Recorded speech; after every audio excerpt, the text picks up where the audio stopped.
नमस्कार, प्राइम समाचारमा स्वागत छ। म सरोज कोइराला। सुरु गरौँ अहिलेसम्मका प्रमुख समाचारबाट। जसपाका अध्यक्षद्वय ठाकुर र यादवको 8 बुँदे सहमतिपछि राजनीतिमा नयाँ तरङ्ग।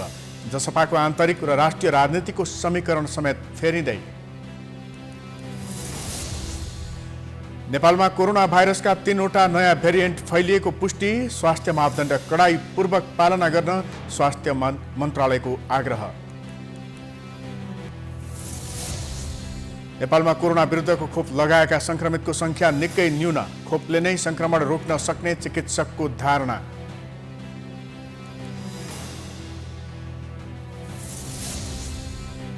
प्यालेस्टाइनी विद्रोही हमासमाथि हवाई आक्रमण जारी राख्ने इजरायलका प्रधानमन्त्री नेतन्याहुको चेतावनी। हमास धेरै वर्षपछि धकेलिएको दाबी।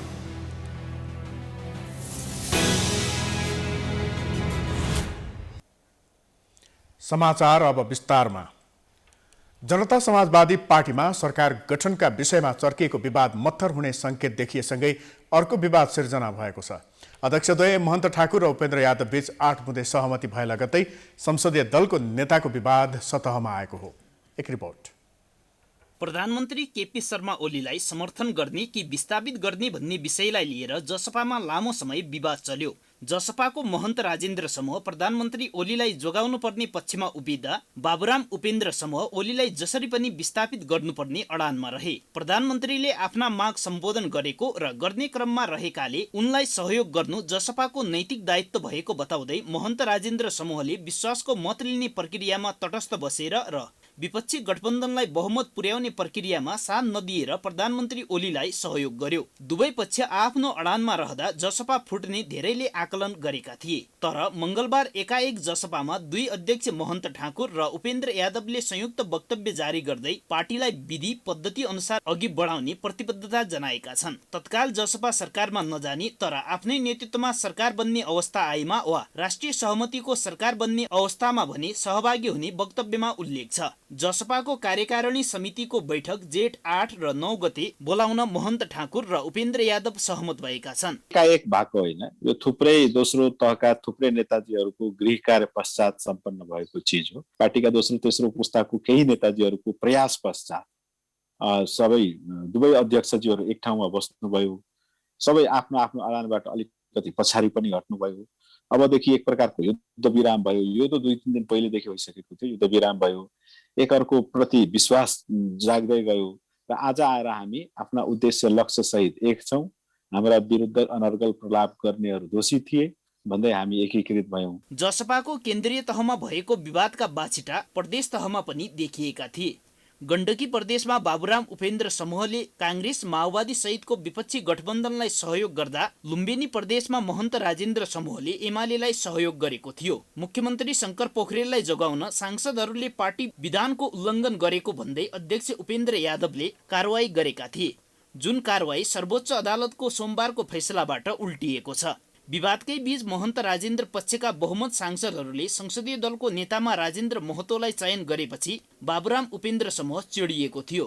महतोलाई दलको नेता चयन गरेपछि विभाजित सरह भएको जसपा जुट्ने प्रयास गरिरहँदा संसद सचिवालयमा 2 थरी पत्र पठाइएको छ। तर पत्र पुरानै भएको कारण त्यसले कुनै सार्थकता नपाउने बताइएको छ। हामीले पनि हाम्रो रियलाइजेसन र हाम्रो सीमिततालाई पनि हामीले बुझेको हुनाले चाहिँ अब यो मुलुकलाई चाहिँ बाह्य प्रभाव र आन्तरिक दबावबाट मुक्त गर्दै पार्टीले एकबद्धता जनाउने र आगामी दिनमा वैकल्पिक सरकारको निर्माणका लागि राष्ट्रिय निकासका लागि पनि हामीले अहम भूमिका खेल्नुपर्छ र एउटा एकीकृत भएको जसपाले मात्रै त्यो भूमिका खेल्न सक्छ, त्यो नेतृत्व दिन सक्छ, अन्यथा विवादित जसपाले दिन सक्दैन भन्ने ठहर चाहिँ नेताहरूको बीचमा पुगेको हो। लामो समयसम्म चलेको अन्तर्द्वन्द नेताहरूको एक आपसको आरोप प्रत्यारोपबाट विभाजनको मुखमा पुगेर पनि जसपामा सहमति भएको हो। अध्यक्षद्वय ठाकुर र यादव बीच भएको 8 बुँदे सहमतिमा विधि विधान प्रक्रिया र सांगठनिक कार्यप्रणाली अनुरूप पार्टीका गतिविधि सञ्चालन गर्ने, पार्टी एकताका बाँकी कार्य यथाशीघ्र सम्पन्न गर्ने, पार्टीभित्र गुटगत प्रवृत्तिलाई मौलाउन नदिने र पार्टी एकता अनुशासन आचार संहिता एवं कार्यपद्धति प्रतिकूल कार्य गर्ने जो कोहीलाई पनि कारवाहीको भागीदार बनाउने भन्ने उल्लेख छ। प्राइम टाइम्स टेलिभिजनका लागि प्रकाश जोशीको रिपोर्ट। नेकपा एमालेको पछिल्लो विवाद निरूपणका लागि गठन गरिएको कार्यदलको पहिलो बैठक सकारात्मक देखिएको छ। प्रधानमन्त्री तथा मन्त्री परिषदको कार्यालयमा बसेको पहिलो बैठकले एमाले कार्यकर्ताको बीचमा थप विवाद बढ्न नदिन विशेष अपिल गर्ने निर्णय गरेको छ। बैठकले सहमतिहरू निर्माणका लागि एउटा कार्यविधि र आचार संहिता तयार गर्ने निर्णय समेत गरेको छ। कार्यदलको बैठकले सर्वसम्मत रूपमा देशैभर कार्यकर्ताको बीचमा एकताको भावना सञ्चार गराउने निर्णय समेत गरेको छ।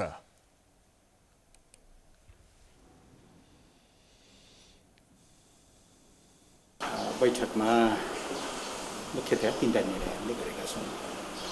पहिलो, कार्यदलको कार्यक्षेत्र, कार्यविधि र आचार संहिता तयार गरेर लागू गर्ने। दोस्रो, कार्यदलले पार्टीको समस्या समाधान गर्न काम सुरु गरिसकेको परिप्रेक्ष्यमा सबै नेता कार्यकर्ताहरूले यसलाई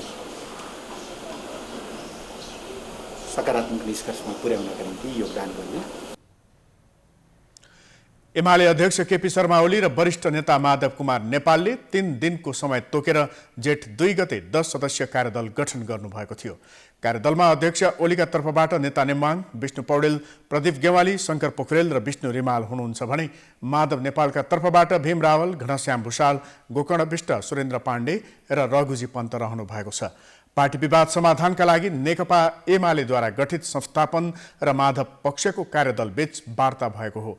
वार्तामा कार्यदलको कार्यक्षेत्र, कार्यविधि र आचार संहिता तुरुन्त तयार गरी लागू गर्ने निर्णय भएको माधव पक्षका कार्यदल संयोजक भीम रावलले जानकारी दिनुभयो। कार्यक्षेत्र, कार्यविधि र आचार संहिता तुरुन्त तयार गरी लागू गर्ने तय गरेको छ। त्यस्तै गरेर पार्टीमा देखिएका समस्याहरूलाई यथोचित रूपमा समाधान गर्दै पार्टी पङ्क्तिलाई एकताबद्ध रूपमा अघि बढाउन कार्यदलले सबैसँग सहयोग र सद्भावको लागि आग्रह गरेको छ। त्यसको सँगसँगै पार्टी एकता र समझदारीलाई वृद्धि गर्न तथा एक आपसमा अविश्वास, असहयोग र अन्तर्विरोध सिर्जना हुने काम कुराबाट अलग रहन पार्टी पङ्क्तिलाई हार्दिक आह्वान गर्ने पनि निर्णय गरेको छ। भोलि पुनः यो कार्यदलको बैठक बस्छ। पार्टी एकता र समझदारीलाई वृद्धि गर्न तथा एक आपसमा अविश्वास, असहयोग र अन्तर्विरोध सिर्जना हुने कामबाट अलग रहन पार्टी पङ्क्तिलाई हार्दिक आह्वान गर्ने निर्णय गरेको छ। बैठक आज पनि बस्नेछ।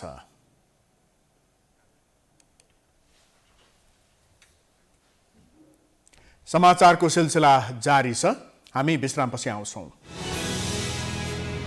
बाँकी समाचारको साथमा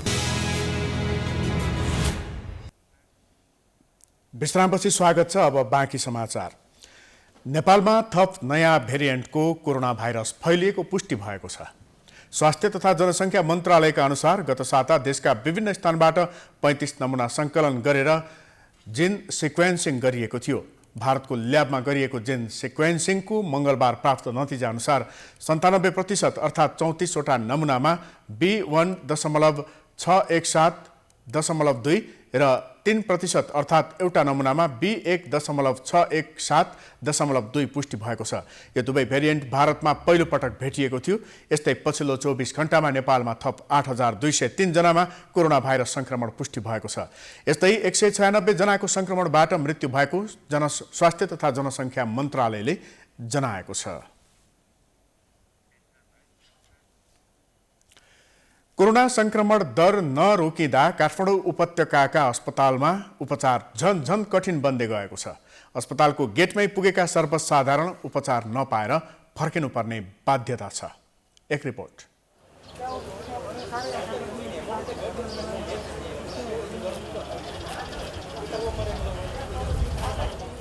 कोरोना संक्रमणको दर उकालो लागेसँगै यति बेला अस्पताल आउने भिड पनि अत्याधिक बढेको छ। राजधानीका विभिन्न अस्पतालहरूमा बिरामीको चाप पनि अत्याधिक बढेको छ। दर्शकबिनहरू, हामी यति बेला सुग्रराज टर्पिकल तथा स्वर्गराजको अस्पताल टेकुमा छौँ। यहाँ बिरामीको चाप अत्याधिक छ।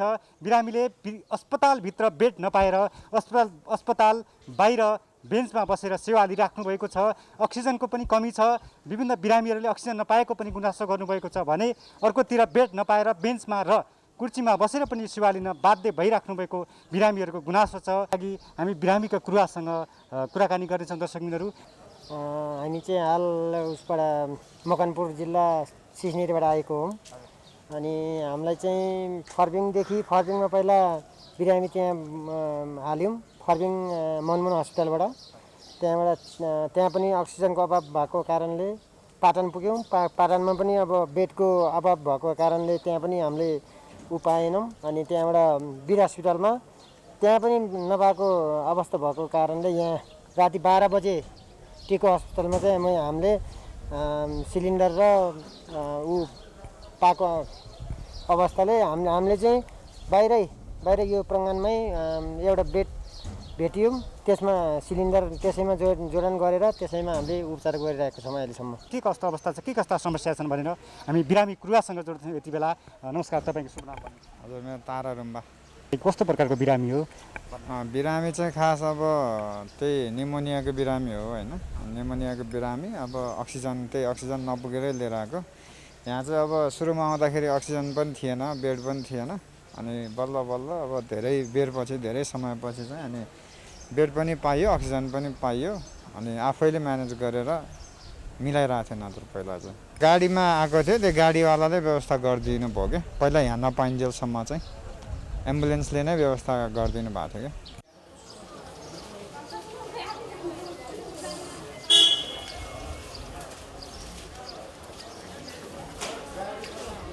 विभिन्न बिरामीका आफन्तहरूसँग कुराकानी गर्ने क्रममा हामी यहाँ कुराकानी जोडिरहेका छौँ दर्शकबिनहरू। हजुर नमस्ते।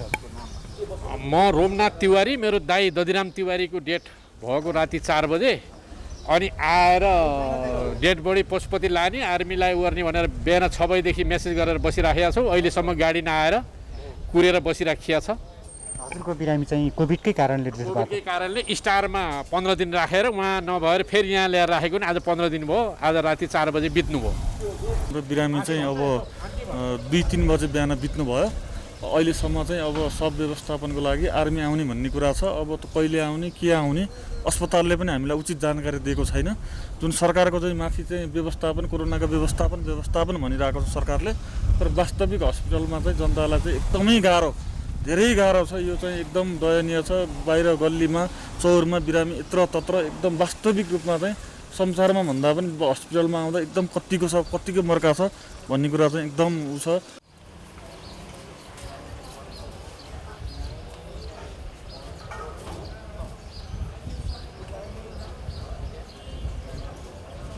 बिरामी हुँदा अस्पतालमा बेड नपाउनु त यो सामान्य कुरा भइसक्यो दर्शकबिनहरू। यो पुरानै समस्या हो। विभिन्न अस्पतालमा जाने क्रममा हामीले भेटाएअनुसार बिरामी भइसकेपछि बिरामीले बेड पाइराख्नु भएको छैन। बिरामीले बेड पाउँदा अक्सिजन पाउनु भएको छैन। बिरामी उपचार नपाएर ज्यान गुमाइसकेपछि पनि लास व्यवस्थापनमा त्यत्तिकै कठिनाइ भइरहेको छ। भर्खरै नेपाल सरकारका वन मन्त्रीले पशुपतिमा लास जलाउन दाउराको कमी हुन दिँदैन भन्ने अभिव्यक्ति दिनुभएको थियो। त्यसै क्रममा अर्का सरकारका मन्त्रीहरूले लास जलाउने मान्छेलाई हामीले 1000 रुपियाँ बर्ता दिन्छौँ भनेर पनि अभिव्यक्ति दिनुभएको थियो। विभिन्न सरकारी पक्षले यसरी गैर जिम्मेवारीपूर्ण अभिव्यक्ति दिँदै आउनुभएको छ भने सर्वसाधारणले उपचार नभएर ज्यान गुमाइराख्नु भएको छ। र ज्यान गुमाइसकेपछि पनि लास व्यवस्थापनमा विभिन्न किसिमका समस्याहरू आउने गर्छन्। प्राइम टाइम टेलिभिजनका लागि क्यामेरामा मिलन मगरका साथमा प्रकाश पम, काठमाडौँ।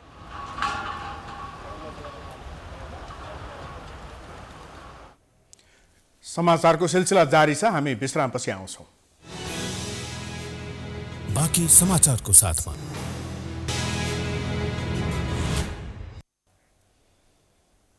विश्रामपछि स्वागत छ। अब अन्तर्राष्ट्रिय समाचार।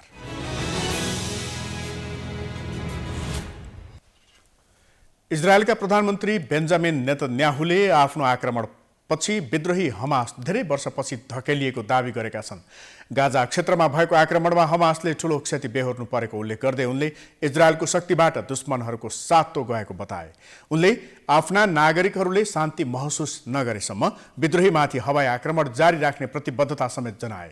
पछिल्लो पटक दक्षिणी इजरायलमा प्यालेस्टिनी आतंककारीहरूले चलाएको रकेटले 2 विदेशी खेतालाको ज्यान गएको थियो। इजरायलले गाजामा आफ्नो हवाई हमला पनि जारी राखेको छ। रमाल्ला नजिकै एक प्यालेस्टाइन नागरिक मारिएका छन्। सो क्षेत्रमा शान्ति कायम गर्न फ्रान्सले इजिप्ट र जोर्डनको सहकार्यमा संयुक्त राष्ट्र सुरक्षा परिषदमा युद्धविरामका लागि प्रस्ताव गरेको छ। अन्तर्राष्ट्रिय शक्तिहरूको अपीलका बावजुद दुवै देशले आक्रमणले जारी राखेका छन्। गाजामा हालसम्म कम्तीमा 100 महिला र बालबालिका सहित कम्तीमा 215 जना मारिएका छन्। इजरायलमा 2 बालबालिका सहित 12 व्यक्तिको मृत्यु भएको छ।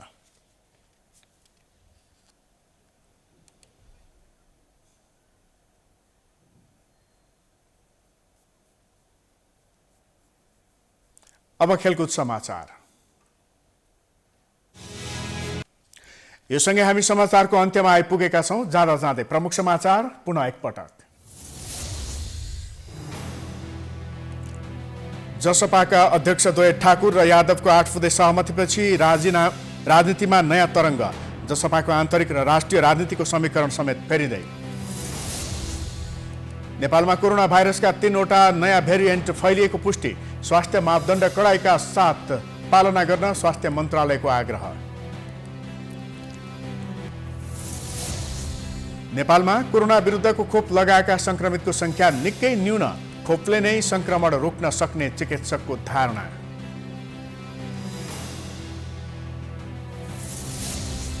प्यालेस्टाइनी विद्रोही हमासमाथि हवाई आक्रमण जारी राख्ने इजरायलका प्रधानमन्त्री नेतन्याहुको चेतावनी।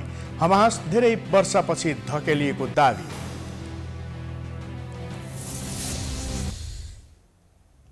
समाचार अहिलेलाई सकियो। हेर्दै गर्नुहोला प्राइम टाइम्स टेलिभिजन। नमस्कार।